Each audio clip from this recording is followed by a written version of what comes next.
Antes de empezar a explicar lo que es el sionismo, tema picante, voy a hacerle la vida fácil a la gente y voy a explicar primero qué no es el sionismo. Y así también se van filtrando solos y se van yendo aquellos que por error han llegado hasta aquí. El sionismo no es una ideología racista. El sionismo se basa en la autodeterminación y en la idea de crear un hogar nacional para el pueblo judío, no en la superioridad de una raza sobre otra. El sionismo no es un movimiento de ocupación o expansión territorial. El objetivo central del sionismo es establecer un hogar seguro para los judíos, no la conquista u ocupación de territorios. El sionismo no es una ideología genocida. El sionismo no promueve ni ha promovido nunca el genocidio. Es un movimiento de liberación, no de destrucción o erradicación de otros pueblos. El sionismo no es exclusivista. Si bien el sionismo busca la creación de un hogar nacional judío, siempre ha defendido la coexistencia con otros pueblos, naciones y culturas. El sionismo no es un plan secreto para dominar el mundo. Es un movimiento que busca la igualdad para el pueblo judío. El sionismo no es un plan secreto para derrocar gobiernos o interferir en la soberanía de otros países. El sionismo no tiene nada que ver con la masonería ni con pactos con el diablo. Bien, aclarado todo esto, hablemos ahora sí de la verdadera naturaleza del sionismo, de sus valores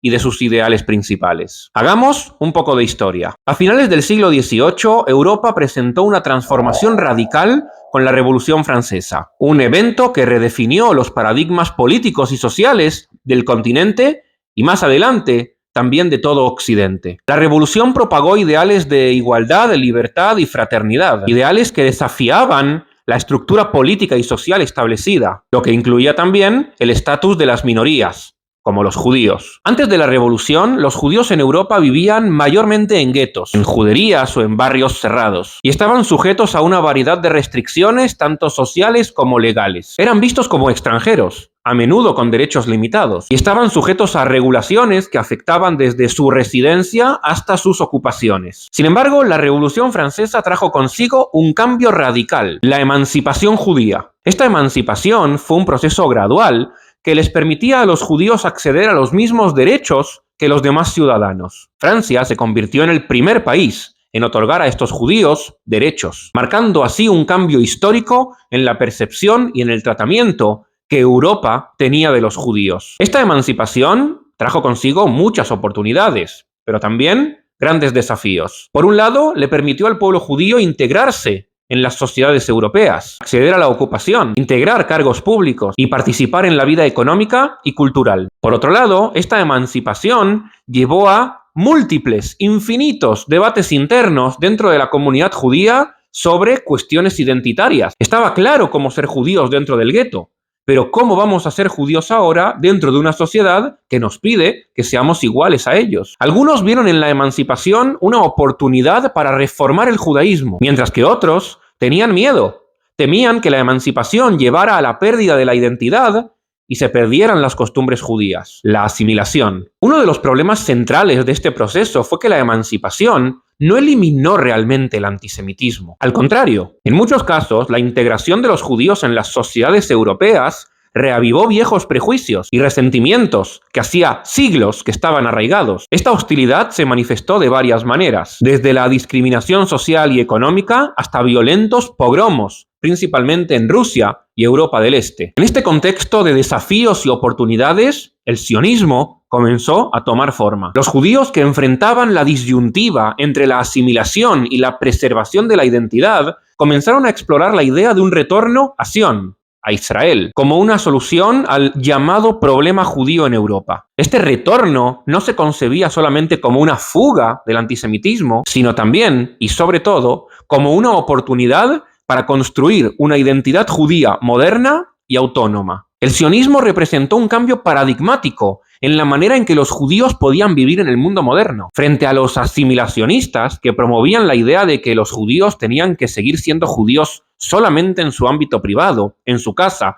mientras se asimilaban en la sociedad. El sionismo ofrecía una visión radicalmente diferente, la posibilidad de ser judío tanto en el hogar como en la calle, es decir, el espacio público. Esta idea, la de ser judíos también en el espacio público y no solamente en el hogar, es esencial para entender el éxito del sionismo. El sionismo, en sus diversas formas, argumentaba que los judíos no deberían tener que ocultar o minimizar su identidad para ser aceptados. Más bien, deberían poder vivir tranquila y orgullosamente su identidad judía. La creación de un Estado judío se concebía no solo como un refugio, sino también como un lugar en donde la identidad judía podría florecer y abarcar todos los aspectos de la vida cotidiana, tanto de la vida pública como de la privada. Esto representaba una forma de emancipación que iba mucho más allá de la simple igualdad legal. Era una emancipación cultural y nacional. Theodor Herzl, el padre del sionismo político moderno, jugó un papel crucial en la formulación de esta visión. Herzl argumentó que la solución al antisemitismo y a la marginalización de los judíos en Europa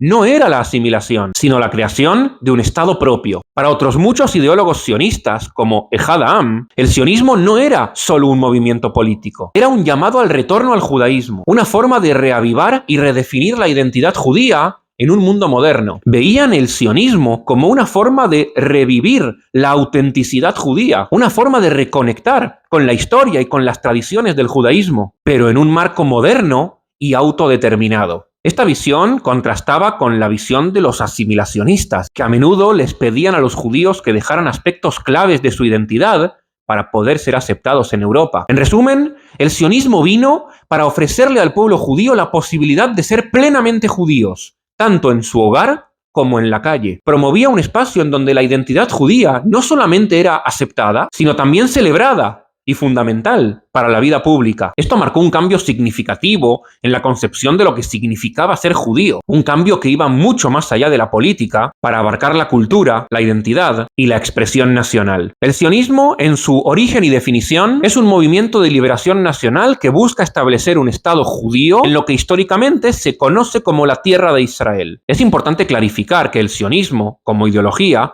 no promueve la ocupación de territorios, ni el genocidio, ni ninguna limpieza étnica. No es una ideología racista. Estas acusaciones surgen a menudo de malentendidos o tergiversaciones de lo que realmente se propuso el sionismo en sus orígenes. Desde su concepción por Theodor Herzl y otros pensadores sionistas del siglo XIX, el sionismo se ha centrado en un objetivo: la creación de un hogar nacional para el pueblo judío. Este objetivo nace de la historia de persecución y dispersión que han caracterizado gran parte de la experiencia judía a lo largo de los siglos. El sionismo se desarrolló como una respuesta a estos problemas, buscando la autodeterminación y un refugio seguro para los judíos. La idea de un Estado judío, según el pensamiento sionista, se basa en el derecho de la autodeterminación nacional, un derecho que es fundamental en política internacional y que ha sido la base de la formación de muchísimos estados modernos. El sionismo, en este sentido, es comparable a otros movimientos de liberación nacional que han formado estados o han pretendido hacerlo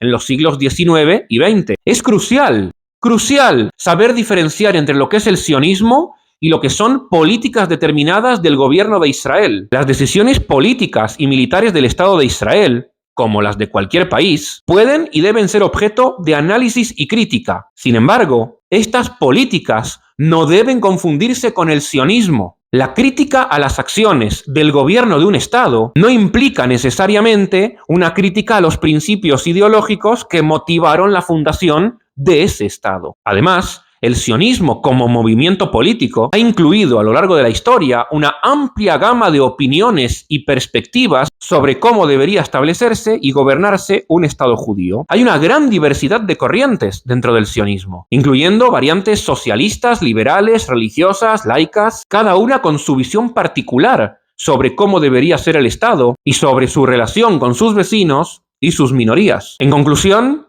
es importante abordar la historia del sionismo desde una perspectiva correcta, desde un contexto, reconociendo su naturaleza como movimiento de liberación nacional y diferenciándolo de cualquier política determinada implementada por cualquier gobierno específico. Desvincular el sionismo de acusaciones infundadas de racismo o de prácticas como la ocupación y el genocidio es fundamental para poder entender lo que realmente significa el movimiento sionista. No hay nada de racismo en esta idea, y aquí es crucial aclarar el siguiente punto. Para el sionismo, la relación del pueblo de Israel con la tierra de Israel no se basa en un concepto teológico, no tiene nada que ver con la noción de pueblo elegido, como muchos argumentan para oponerse al sionismo. La noción judía de pueblo elegido hace referencia a una relación de espiritualidad y a una conexión específica con Dios, no a una superioridad racial o a un privilegio territorial. Para el sionismo, la conexión con la tierra de Israel se enfoca en la historia, la cultura, la identidad, no en la religión. A lo largo de los siglos, incluso en la diáspora, los judíos han mantenido una relación continua con la tierra de Israel, marcada por su importancia en la historia judía y en la práctica religiosa. Esta conexión se manifiesta en la liturgia, en las festividades, en la oración, en la expresión cultural judía, reflejando un anhelo por regresar a una tierra con un profundo significado cultural e histórico. Por tanto, habiendo entendido esto, pedir que los judíos en el siglo XXI no sean sionistas es equivalente a pedir que no practiquen su judaísmo o que no manifiesten expresiones culturales de su identidad, es decir, es antisemitismo.